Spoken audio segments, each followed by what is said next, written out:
سبحان اللہ والحمد للہ ولا الہ الا اللہ واللہ اکبر ولا حول ولا قوة الا باللہ العلی العظیم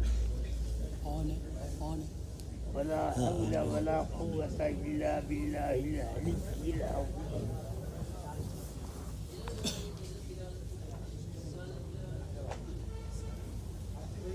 ایک بار درود شریف کا ورد کر لیں.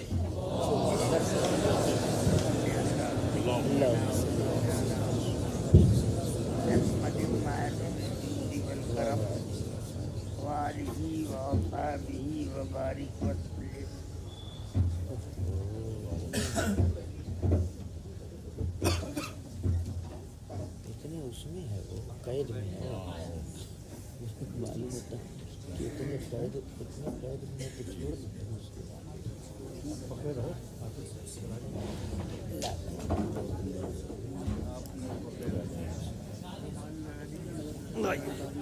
آپ ادھر ہو جائیے.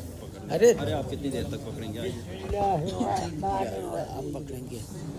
کوئی طالب علم اس کو بلا کسی طالب علم کو بلا ہو جائے گا. جی آپ فرما دیں حضور. نہیں وہ نہیں چل رہے. میں کوئی آ جائے. آپ جاری رکھیں سر. آپ بیٹھ جائیں آپ جاری رکھیں سر. یہ نکال دیجیے. یہ نکال دیں. سبحان اللہ والحمد للہ ولا الہ الا اللہ واللہ اکبر ولا حول ولا قوة الا باللہ العلی العظیم والصلاة والسلام على سيد الانبیاء والمرسلین وآلہ الطیبین الطاہرین وأصحابه هداة أقوم الدين. اما بعد،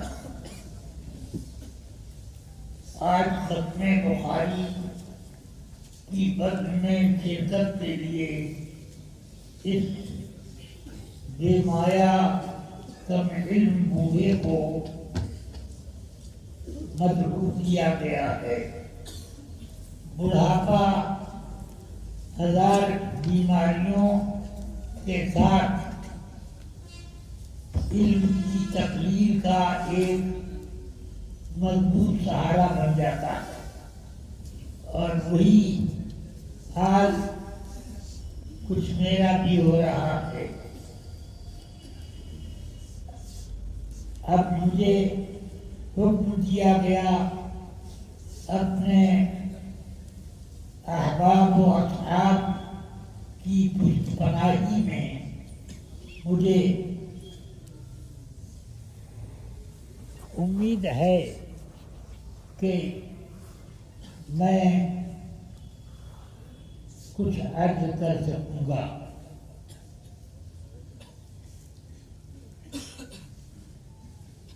حدیث شریف کی سینکڑوں نہیں ہزاروں کتابیں تصنیف ہوئی. ان کتابوں میں سب سے زیادہ جس کتاب کو قبول عام حاصل ہوا وہ بخاری شریف کی کتاب ہے. اسی لیے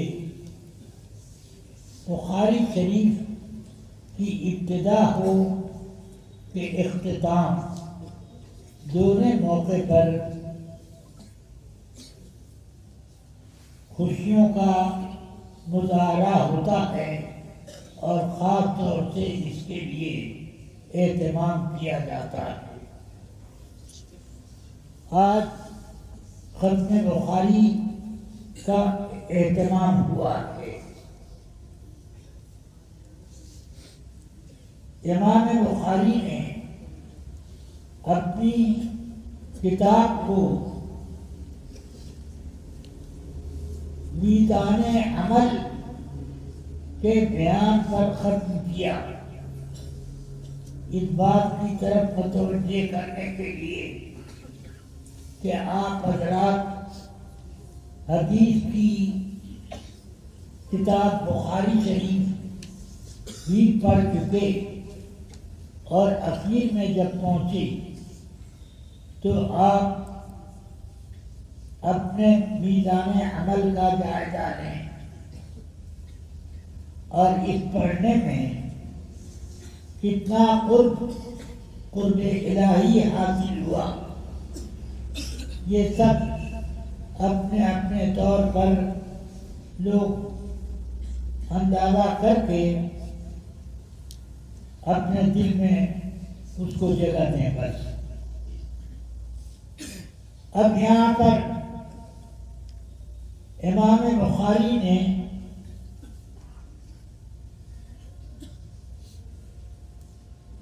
حدیث میزان پر کتاب کا اختتام کیا، اسی مناسبت سے ایک آیت کو ترجمۃ الباب کا درجہ آپ نے دیا۔ فرمایا کہ اللہ عز و جل کا ارشاد ہے وَنَضَعُ الْمَوَازِينَ الْقِسْطَ لِيَوْمِ الْقِيَامَةِ، ہم میزانیں قائم کریں گے عدل نافذ کرنے کے لیے قیامت کے دن۔ اس سے ظاہر یہ ہوتا ہے کہ میزان ایک نہ ہوگی بلکہ میزان عمل کی تعداد کثیر ہوگی۔ اسی لیے تو قرآن میں نضع الموازین کہا گیا، لیکن ایک تعبیر یہ بھی کی گئی کہ کثرت عمل کی وجہ سے موازین کہا گیا کہ اعمال ہر طرح کے، خواہ وہ اعمال قلوب ہوں اور اعمال جوارح ہوں یا اعمال لسان، سب کے سب اعمال وزن کیے جائیں گے۔ تو جب ہر طرح کا عمل وزن کیا جائے گا تو ہر وزن میں اس میزان کا ایک نام ہوگا کہ اس نے اقوال وزن کیے، افعال وزن کیے، افعال قلوب وزن کیے، افکار اور تصدیقات و تصورات سب کا عمل ہوا۔ تو اس اعتبار سے سب کا وزن ہوا تو موازین فرمایا گیا۔ یہ تعبیر ایک کی گئی ہے، مگر میں اس سے انکار نہیں کر سکتا کہ میزان عمل متعدد اور مختلف ہوں، کہ کسی میزان عمل سے آدمی کی فکر کو وزن کیا جائے، کسی سے اقوال کا وزن کیا جائے، کسی سے افعال کا وزن کیا جائے، اور افعال بھی مختلف انواع سے ہیں، افعال قلوب بھی ہیں، افعال جوارح بھی ہیں، اور وہ افعال بھی ہیں کہ اقوال کے خانے میں داخل کیے جاتے ہیں۔ تو اس لیے اب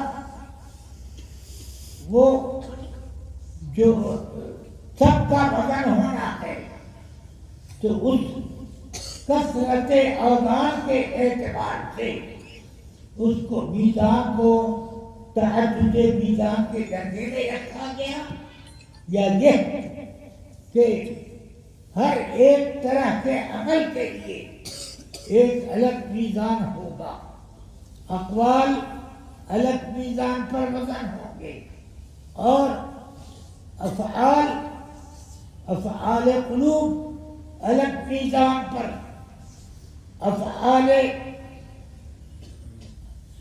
افعال جو نگاہ سے ہوتے ہیں، آذان کانوں سے ہوتے ہیں، تو یہ سب مختلف ہیں.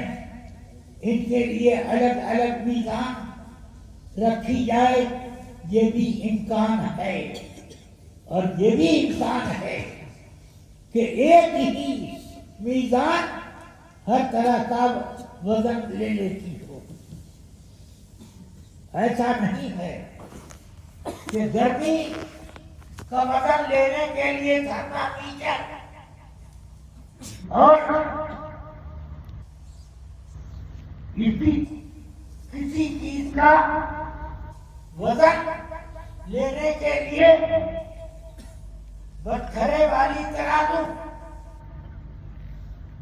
آدمیوں کی گفتگو کا وزن کرنے کے لیے عقل و فکر کی ترازو، یہ سب مختلف چیزیں ہیں، مختلف میزانیں اس کے لیے ہیں. تو یہ موازین اس اعتبار سے بھی ہو سکتے ہیں کہ قیامت کے دن آدمیوں کی فکر کے لیے ایک میزان کہ افکار کا وزن کیا جائے، افعال قلوب کا وزن کیا جائے، افعال جوارح میں ہر جارحہ کا عمل الگ الگ، کام کا الگ میزان، آپ کا الگ میزان، زبان کا الگ میزان، زبان سے مراد اخبار. تو یہ سب الگ الگ میزان اللہ قائم فرمائے، یہ بھی ممکن ہے. سمجھ میں آ رہی ہے بات؟ تو اس لیے موازین کہا گیا، وَنَضَعُ الْمَوَازِينَ الْقِسْطَ لِيَوْمِ الْقِيَامَةِ. اور یہ بھی ہے کہ ایک ہی میزان مختلف عمل کر رہا ہے تو اس کو متعدد کے حکم میں رکھ کر جمع کے صیغے سے استعمال کیا، موازین کہا گیا. یہ بھی امکان ہے. بہرحال جو بھی صورت ہو، ہمیں اس میں زیادہ فخر نکالنے کی کوئی حاجت نہیں. اب قرآن پاک میں اللہ نے فرمایا وَنَضَعُ الْمَوَازِينَ الْقِسْطَ لِيَوْمِ الْقِيَامَةِ. ہم میزانیں قائم فرمائیں گے قیامت کے دن. القسط، عدل قائم کرنے کے لیے نمازوں کا مفعول لفظ ہے القسط. میزان عمل کس لیے قائم کی جائے؟ تاکہ عدل قائم کیا جائے، یعنی عدل کا مظاہرہ کیا جائے. اللہ کو عدل کر کے جاننے کی کوئی ضرورت نہیں. پاک ہے میرا رب اس بات سے کہ اس کا علم کسی چیز کا نتیجہ ہو، کسی عمل کا نتیجہ ہو، یہ نہیں، بلکہ یہاں اظہار مقصود ہے. سمجھ میں آیا؟ تو یہ اظہار کے لیے جیسے قرآن مجید میں علم کا فرمایا لِنَعْلَمَ، ہم نے ایسا اس لیے کیا کہ ہم اظہار علم کریں، یہ نہیں کہ ہم جان لیں. اللہ تعالی ازل سے ہر شے کا علم رکھتا ہے. اس کے علم کا کوئی اول آخر متعین کرنا یہ بالکل غلط ہے. وہ ہمیشہ سے ہے اور اس کا علم بھی دائمی ہمیشہ سے ہے. چلیے اب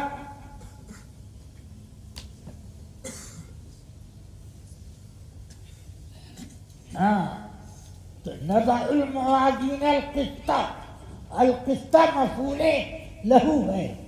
معنی یہ ہوا کہ میزانیں ہم قائم کریں گے عدل ظاہر کرنے کے لیے.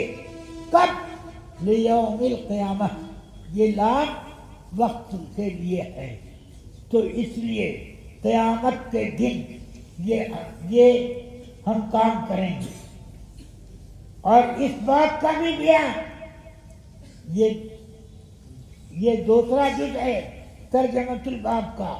پہلا جز اللہ تبارک و تعالیٰ کے کلام کی ایک آیت کا حصہ ہے.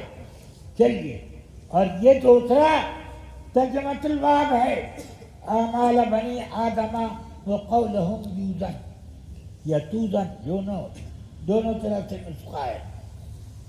اس کا مطلب یہ ہوا کہ یہ ترجمۃ الباب اگرچہ دوسرے درجے میں ہے، مگر حقیقت یہ ہے کہ یہ عطف تفسیری ہے تاکہ وہ نضع الموازین القسط کی تفسیر ہو جائے کہ ان اعمال بنی آدم وقولہم یوزن، کہ بنو آدم کے تمام اعمال بنی آدم، تو بنی آدم میں اعمال بنی آدم یہ ڈبل اضافت ہے کہ اعمال کی اضافت بنی کی طرف اور بنی کی آدم کی طرف.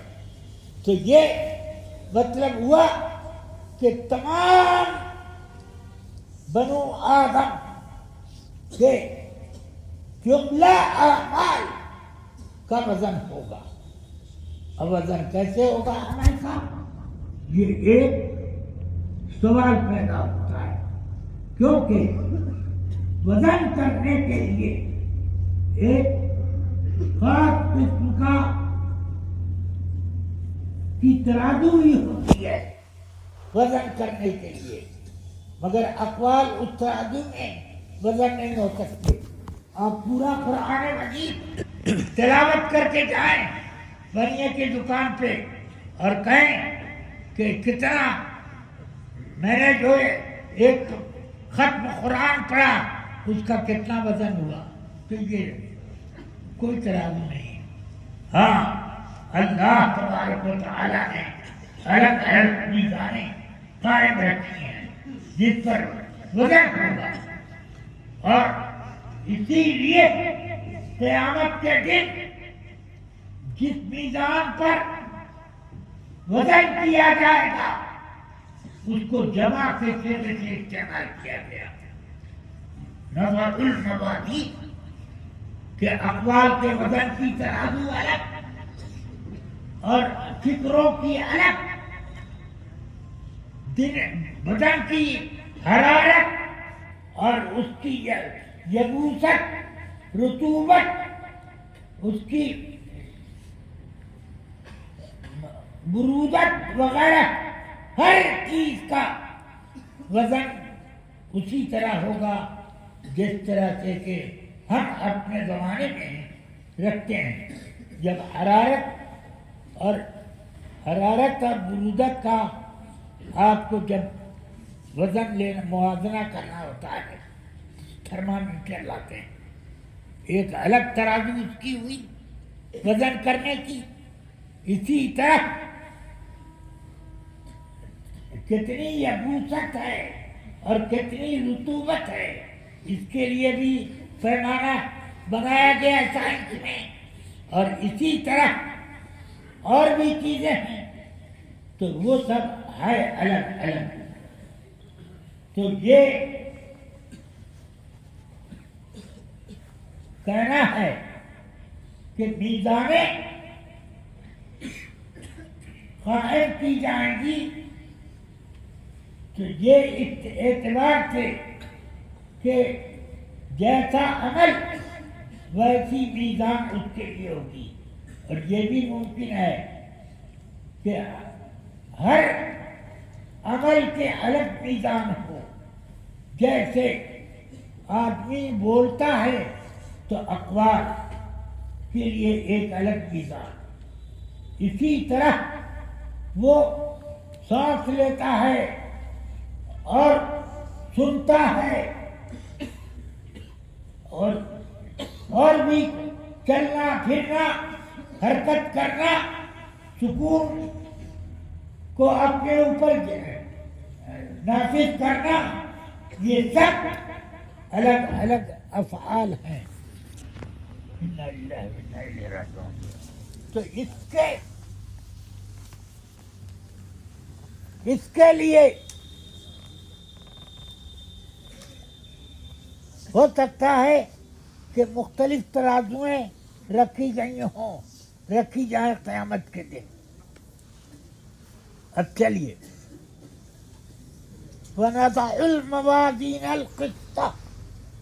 لفظ قسط کے معنی آتے ہیں عدل کے، مگر قسط یہ متضاد المعنی.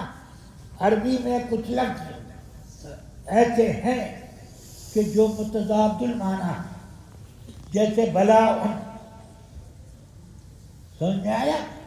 بلاء کے معنی مصیبت، اور بلاء معنی انعام اور نعمت، کہ دونوں متضاد المعنی.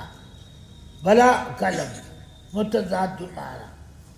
اسی لیے جلالین پڑھیے، وَفِي ذَلِكُمْ بَلَاءٌ مِّن رَبِّكُمْ. فی ذالکم کا مشار علیہ ذکر کیا، اس کے بعد کا بلاء، تو انعام اور مصیبت دونوں تفسیر وہاں پر کی. تو بلاء مصیبت کے معنی میں بھی، انعام کے معنی میں بھی متضاد المعنی. اسی طرح قسط کا لفظ ہے، قسط کے معنی ظلم اور قسط کے معنی عدل، دونوں معنی آتا ہے. سمجھ میں آیا؟ تو اس لیے کہتے ہیں کہ قسط کا یہاں پر جو معنی لیا گیا ہے وہ عدل کا معنی ہے.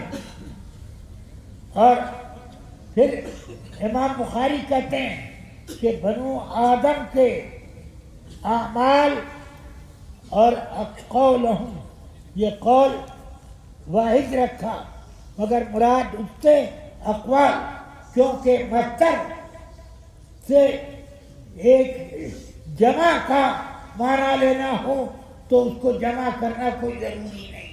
قولہم تو اس کے اقوال.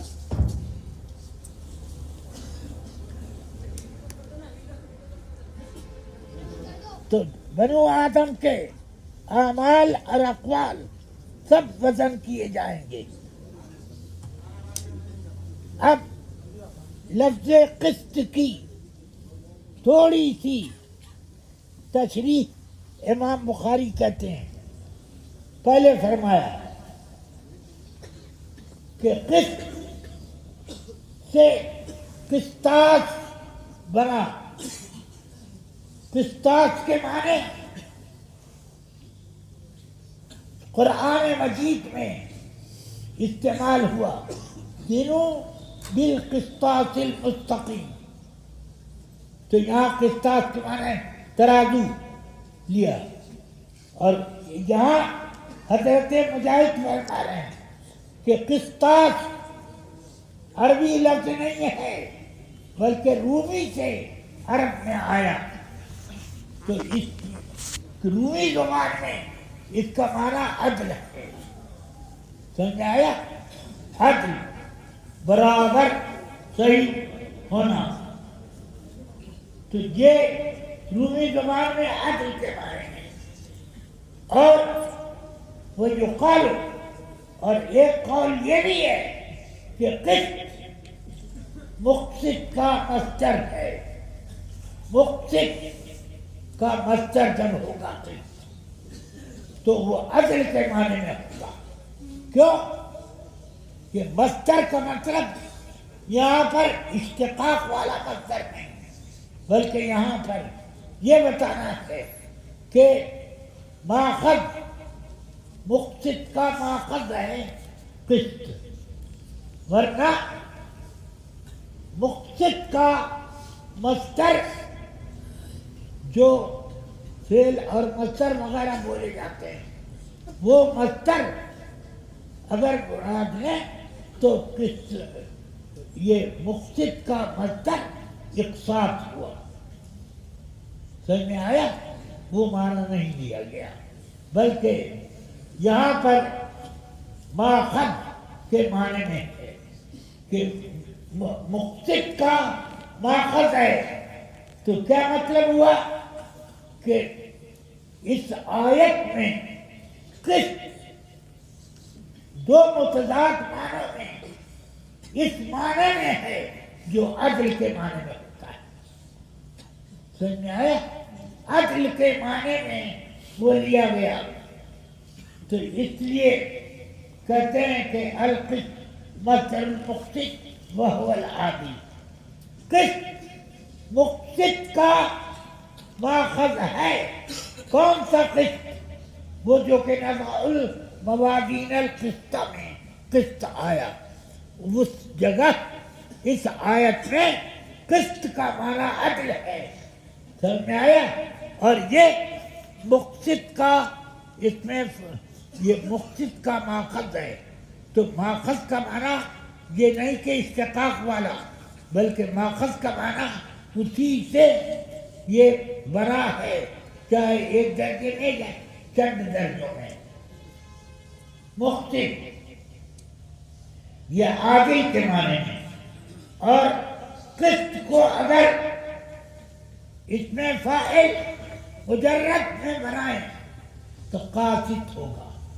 اس وقت اس کے معنی ظالم. سمجھ میں آیا؟ قاسط معنی ظالم.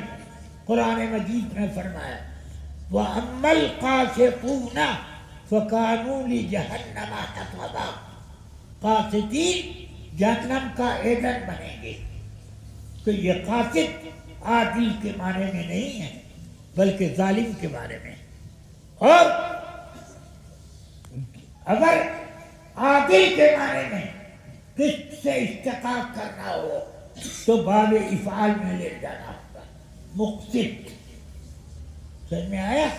عادل کے معنی میں مقسط آئے گا، قاسط یہ ظالم کے معنی میں ہوگا.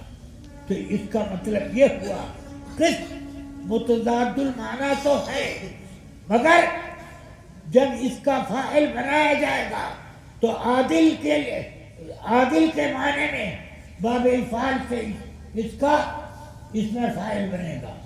اور ظالم کے معنی میں اگر وہ قسط لیا جائے تو اس میں فاعل مجرد سے بنے گا قاسط. وَأَمَّا الْقَاسِطُونَ فَكَانُوا لِجَهَنَّمَ حَطَبًا. سمجھ میں آیا؟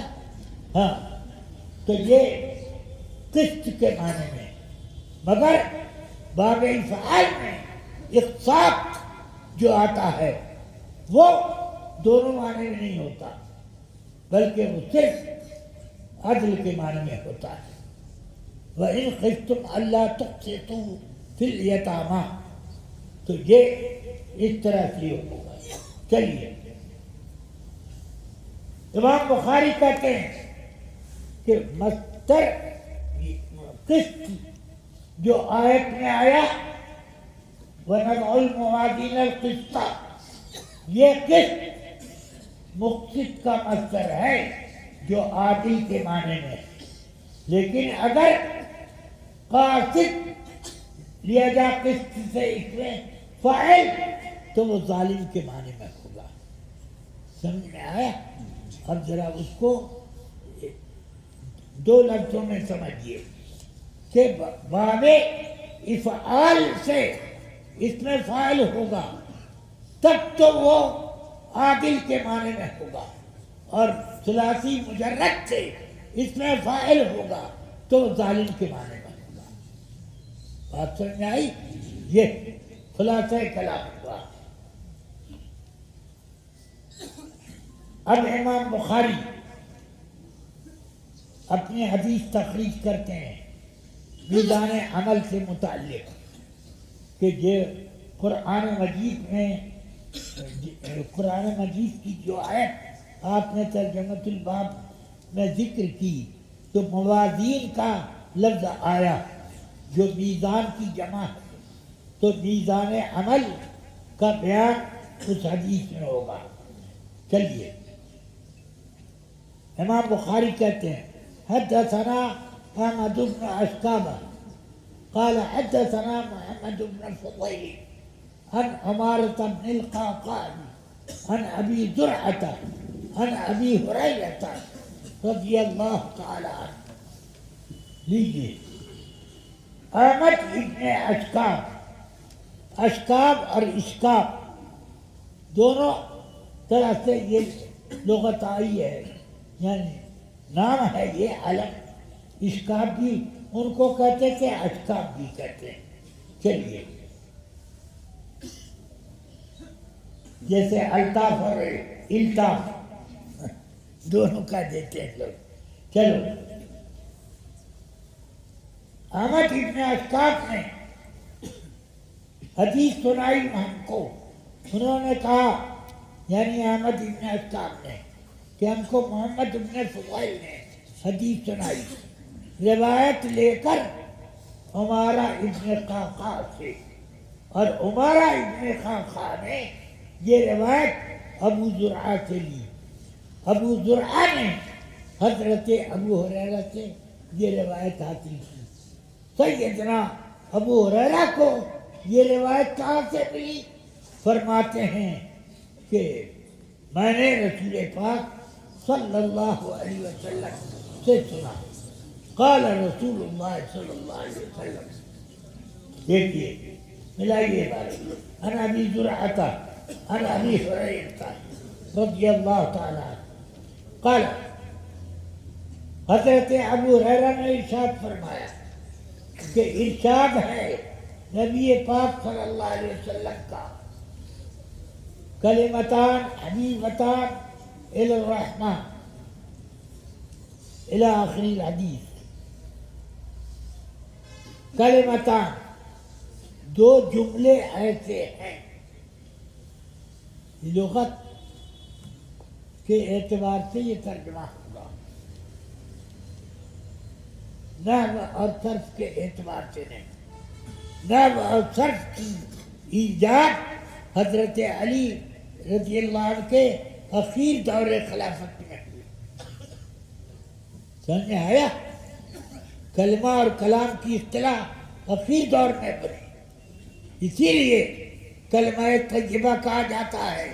دو جملے ہیں مگر اس کو کلمہ طیبہ کہتے ہیں۔ سمجھ میں آیا؟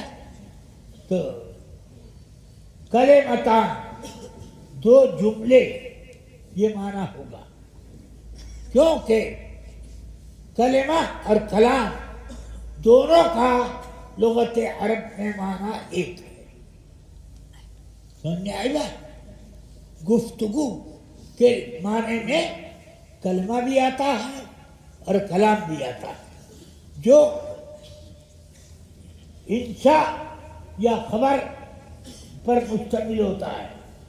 کلمتان، دو جملے ایسے ہیں کہ حبیبتان، جو بہت محبوب ہیں رحمان کی بارگاہ میں۔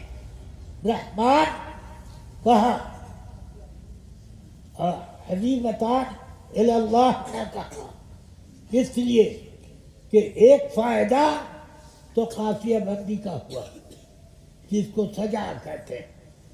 کلمتان حبیبتان، اور کلمتان حبیبتان الی الرحمن، اور کلمتان حبیبتان الی اللہ۔ تو الی اللہ میں یہ معنویت جتنی بھی ہو، مگر قافیہ سجا نہ بن سکی۔ چلیے، حبیبتان الی الرحمن، تو الی اللہ کی بجائے الی الرحمن دو وجہ سے کہا۔ ایک تو یہ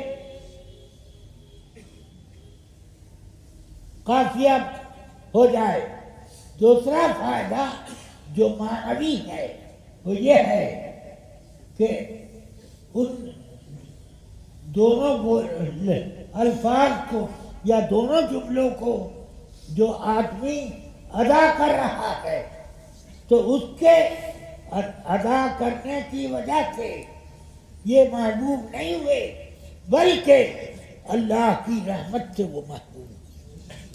نہیں سمجھ میں آیا؟ ہاں، اللہ تعالی کی رحمت سے سب ہوتا ہے، کوئی اپنے عمل سے جنت میں نہ جائے گا۔ حدیث شریف میں آیا لا يدخل احد الجنت الا برحمت اللہ، جنت میں کوئی بھی اپنے اعمال کی وجہ سے نہیں جائے گا، بلکہ اللہ کی رحمت اس کو جنت میں لے جائے گی۔ سمجھ میں آیا؟ ہاں،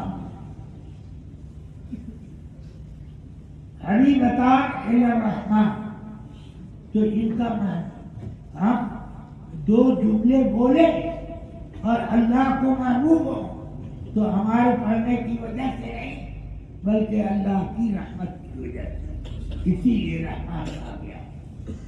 اور رحمت اللہ کی، اور کسی بھی قول کے محبوب ہونے یا عمل کے محبوب ہونے کا سبب اس کام کا مشکل ہونا ہوتا ہے۔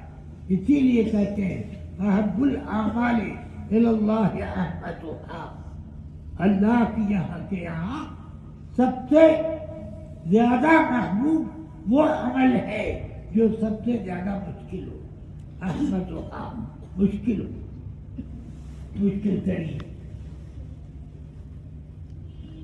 چلیے، حبیبتان الی الرحمن، کہ ان کا محبوب ہونا یہ اللہ کی رحمت سے ہے۔ ہاں، تو محبوب ہو گئے تو مشکل ہونا چاہیے، کیونکہ یہ مقولہ مشہور ہے احب الاعمال الی اللہ احمدھا، عمل اللہ کے یہاں وہی محبوب ہے جو زیادہ مشکل ہو۔ سمجھ میں آیا؟ ہاں، اس لیے جہاد کرنا بہت مشکل اور بہت زیادہ اللہ کو محبوب ہے۔ ہاں، چلیے، خفیفتان علی اللسان، اللہ کو بہت محبوب، مگر رحمان کی رحمت سے وہ محبوب ہوئے۔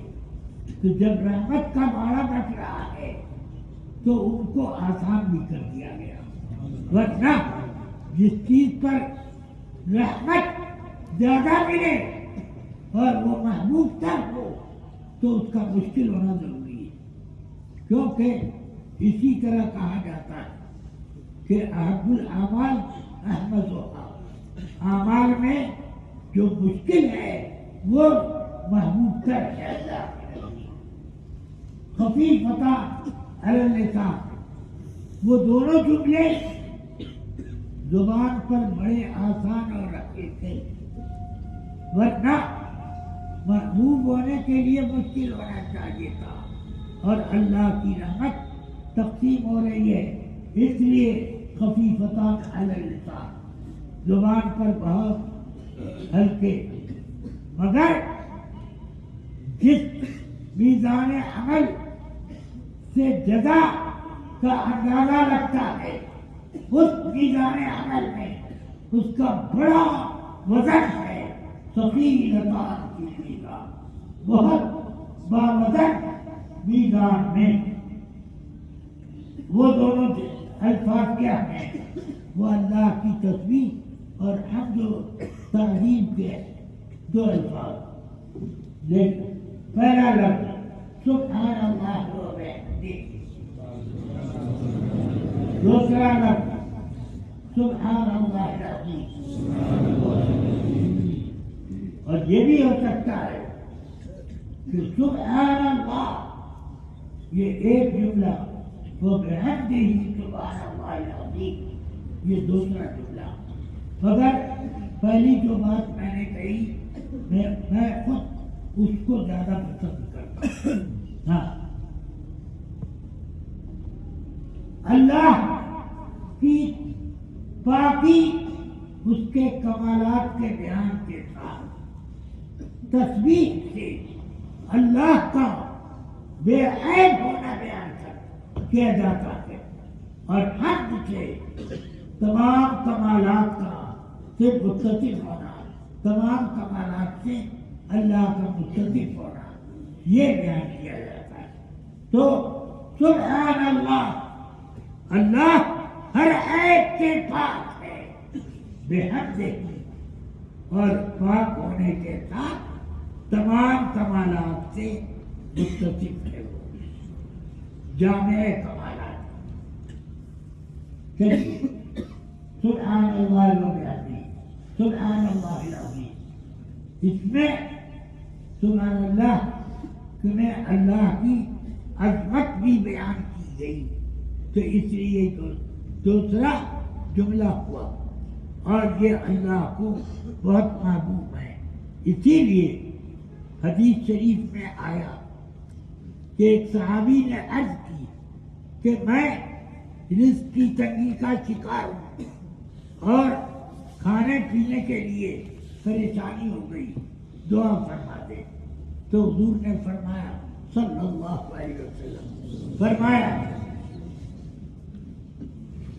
ایک تسبیح صبح صادق کے بعد تم 100 بار روزانہ پڑھ لو، طلوع صبح صادق کے بعد۔ تو وہ تسبیح کیا ہے؟ سبحان اللہ وبحمدہ، سبحان اللہ العظیم۔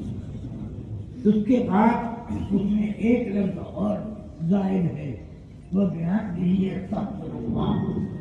یہ تو وہ صحابی اپنی معیشت کی تنگی بیان کر رہے تھے اور دعا کے خواہش، فرمایا کہ یہ تسبیح پڑھا کرو اور ایک ہفتے بعد میرے پاس آنا، ایک ہفتے تک وہ تسبیح 100 بار فجر شروع ہونے کے بعد پڑھو، اور میرے پاس آ کر کے ایک ہفتے بعد پھر بتاؤ۔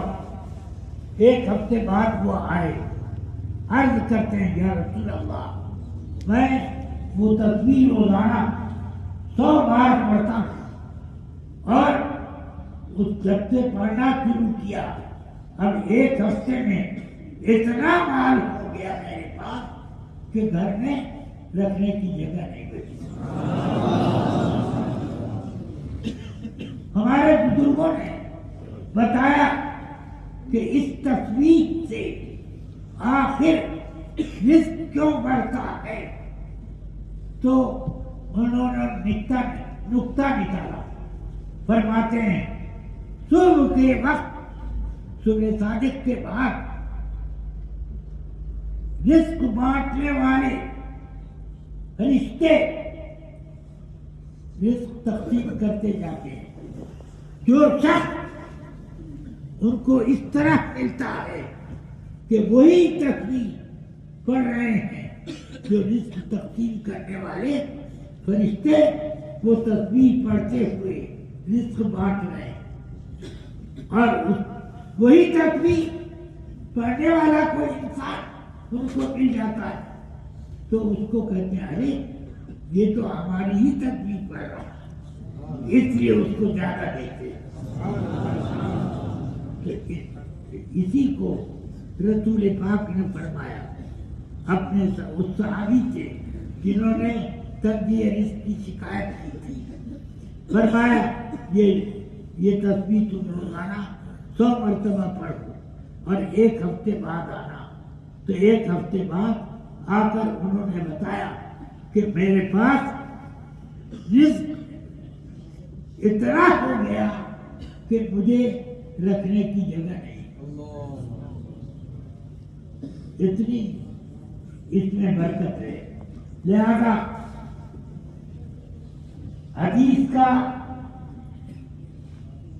متن اور یہ تسبیح دونوں میرے ساتھ پڑھیں۔ تسبیح 3 بار میں پڑھوں گا۔ بسم اللہ الرحمن الرحیم، عن ابي هريره رضي الله تعالى عنه عن ابي هريره رضي الله قال عنه قال النبي صلى الله عليه قال وسلم قال كلمتان حبيبتان الى الرحمن خفيفتان على اللسان ثقيلتان في الميزان سبحان الله وبحمده سبحان الله العظيم سبحان الله وبحمده سبحان الله العظيم سبحان الله وبحمده سبحان الله العظيم فجر کے وقت یہ تسبیح 100 بار پڑھنے کے لیے ہمارے مشائخ نے فرمایا کہ اس سے رزق بڑھتا ہے، اور تجربہ بزرگوں کا ہے کہ رزق بڑھتا ہے۔ ہمیں بھی کچھ اس کے لطف و کرم سے بھیک مل گئی ہے، تو اس طرح آپ سب لوگ اس تسبیح کو یاد رکھیں اور اس کو موقع ملے تو ضرور پڑھا کریں۔ سبحان اللہ وبحمدہ سبحان اللہ العظیم۔ امام بخاری کا یہ کمال ہے کہ تمام مصنفین اپنی کتاب اللہ کی حمد و ثنا پر ختم کرتے ہیں۔ صلی اللہ علیہ وسلم علی یہ وآخر دعوانا الحمدللہ رب العالمین، یہ کوئی صلی اللہ علیہ سیدنا محمد وآلہ اجمعین اس طرح سے ختم کرتے ہیں اللہ رسول کے ذکر پر۔ امام بخاری نے چاہا کہ میں اپنے کلام پر کتاب کو ختم نہیں کروں گا مگر اللہ کے ذکر ہی پر کتاب کو ختم کروں گا۔ تو اس لیے انہوں نے وہ حدیث آخری حدیث تخریج کی کہ جس میں اللہ کی تسبیح اور حمد دونوں کو، اور وہ حدیث کی تخریج بھی ہو جائے، اپنا کلام نہ ہو حدیث ہو، اپنا کلام قبول ہوگا کہ نہیں، اور حدیث رسول مقبول ہی مقبول ہے۔ جب مقبول حدیث پر کتاب ختم کی تو وہ کتاب مقبول ہو گئی۔ چنانچہ کئی 100 سال ہو گئے اور اب تک یہ کتاب اپنی مقبولیت کھو نہیں رہی ہے۔ امام بخاری کے زمانے میں 80,000 لوگوں نے نیشا پور میں یہ کتاب امام بخاری سے سنی، پڑھ کر کے امام بخاری نے سب کو اجازت دی۔